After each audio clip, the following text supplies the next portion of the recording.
Hello বন্ধুরা, বঙ্গরানী চ্যানেলে নতুন আরেকটি ভিডিওতে তোমাদের সবাইকে স্বাগত। আমি আজকে আবারও চলে এসেছি তোমাদের সাথে আরেকটি নতুন ধরনের রেসিপি শেয়ার করব বলে। আজকে তোমাদের সাথে পাট শাকের একটি রেসিপি শেয়ার করব। এখানে পাট শাক নিয়েছি আমি, এখানে 4 আটি পাট শাক। 4 আটি পাট শাক 10 টাকা নিয়েছিল। আর পাট শাকগুলো কিন্তু বেশ কচি ছিল আর বেশ বড় বড়ও ছিল শাকগুলো। তো শাকগুলোকে আমি খুব ভালো করে পরিষ্কার করে বেছে নিচ্ছি। শাকে অনেক পোকামাকড় থাকে আর শাকে বিশেষ করে খুব বালি থাকে। ভালো মতন করে পরিষ্কার করে না ধুলে শাকে বালিগুলো কিন্তু পরে খাওয়ার সময় মুখে লাগে। দেখো 4 আটি পাট শাকে কতটুকু শাক হয়েছে। আমি এখন শাকগুলোকে খুব ভালো করে পরিষ্কার করে ধুয়ে নেব। ভালো করে পরিষ্কার করে আমি শাকগুলোকে ধুয়ে নিলাম। আর এখানে আমি নিয়েছি একটা বাটি, একটা ছোট সাইজের বাটি নিয়েছি। এতে আমি দিয়ে দিলাম কিছুটা জল, দিয়ে দিলাম ঠান্ডা জল। এখন এতে আমি মুসুর ডাল দিয়ে দেব। এখানে আমি 3 চামচের মতো মুসুর ডাল নিয়েছি। মুসুর ডালটা আমি কিছুক্ষণ ভিজিয়ে রেখেছিলাম, প্রায় আধ ঘন্টার মতো ভিজিয়ে রেখেছিলাম। আর এখানে কড়াই বসিয়ে দিয়েছি। কড়াইটা গরম হয়ে গেলে এতে সর্ষের তেল দিয়ে দিলাম।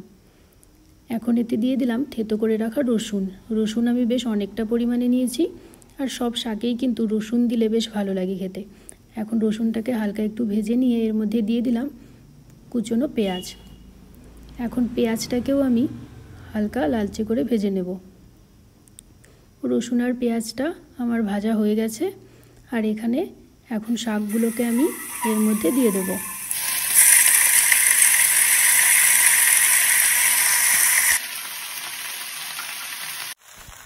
তারপর দিয়ে দিলাম পরিমাণ মতো লবণ আর সামান্য পরিমাণে হলুদ। শাকে কিন্তু হলুদটা দিতেই হয়। অনেকে কিন্তু হলুদ শাকে দেয় না, কারণ শাকের যে সবুজ কালারের জন্য হলুদ কালারটা বোঝা যায় না, কিন্তু শাকে কিন্তু সামান্য হলুদ দিতেই হয়।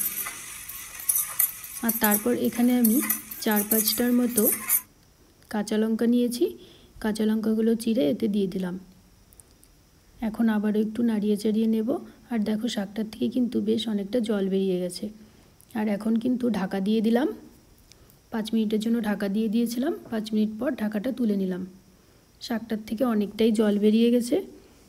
আর শাকটা কিন্তু এখনও ভালো করে সেদ্ধ হয়নি। এখন আবার একটু নাড়িয়ে চাড়িয়ে নিলাম। তারপর এতে দিয়ে দিলাম জল। যেহেতু আমি একটু মাখো মাখো করে করব, তাই এখানে আমি বেশ অনেকটা পরিমাণেই জল দিয়ে দিলাম। জলটা কিন্তু শুকিয়েই যাবে।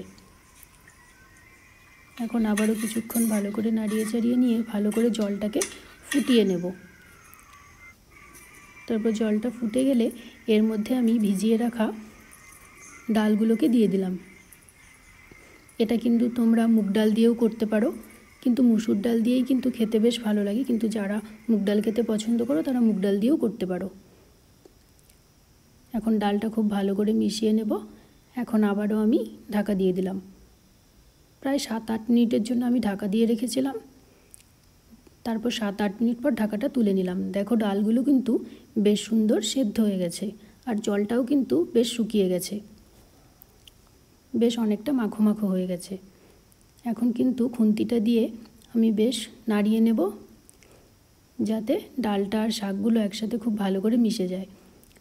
তারপর নামিয়ে নেব। তো তোমাদের যদি আমার এই রেসিপিটা ভালো লেগে থাকে, লাইক, কমেন্ট আর শেয়ার করে দিও। আজকের মতো টাটা।